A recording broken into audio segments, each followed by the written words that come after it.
dan hiasi olehmu akan dia dengan menghinakan diri.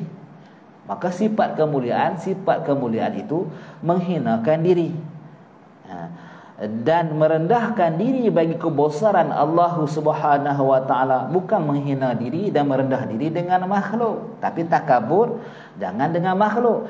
Tapi waktu kita nak menghina diri dan merendahkan diri adalah kepada Allah Subhanahu wa taala. Jadi bila kita faham macam ni, kenapa tak boleh takabur dengan makhluk? Kerana satu zaraat, kerana ditakuti kita ni tadi bertakabur dengan pencipta, dia tu sendiri. Selain pada Allah kan makhluk, kita faham itu. Maka janganlah kamu ajaibkan diri kamu di hadapan Allah. Janganlah kamu ajaibkan. Ajaib ni bahasa Arab lah kan. Bahasa Melayu, jangan kamu hairan diri, ujub. Jangan kamu bangga diri di hadapan Allah Subhanahu wa taala. Maka kata Syekh Ibn Athaillah, al-ajabu kullil ajab. Suatu yang hairan, yang segala hairan, daripada segala yang aku hairan. Dia kata miman yahrabu mimma lam fikah. Orang yang cuba lari daripada, menghindar diri daripada sesuatu yang dia tak pernah boleh pisahkan diri dia.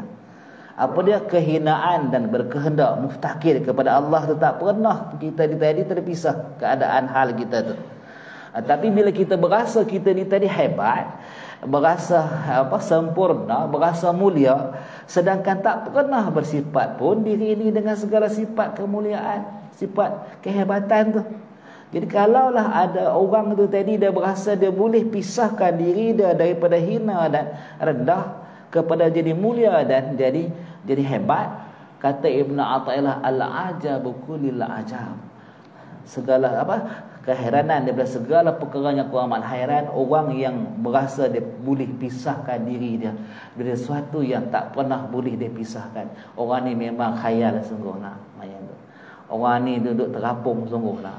Orang ni sesat larat sungguhlah, kata Ibn Athaillah. Sangat menghairankan dia kata.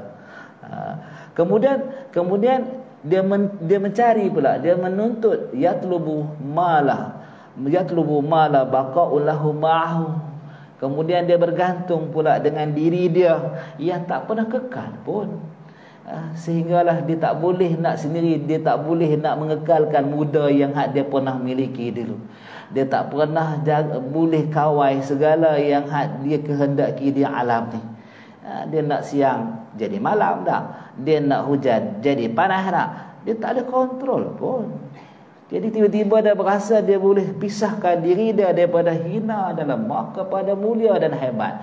Orang ni katanya Syekh Ibn Athaillah, aku heranlah. Maka didatangkan daripada sebuah firman Allah, fa innaha la ta'mal absar walakin ta'mal qulub allati fi sudur. Orang macam ni bukan buta, tapi bukan buta, dia kata bukan buta biji mata, tapi buta hati. Akal dah lumpuh macam tu dah. Orang yang lumpuh dah ni, dia memang jadi tak ketahuan.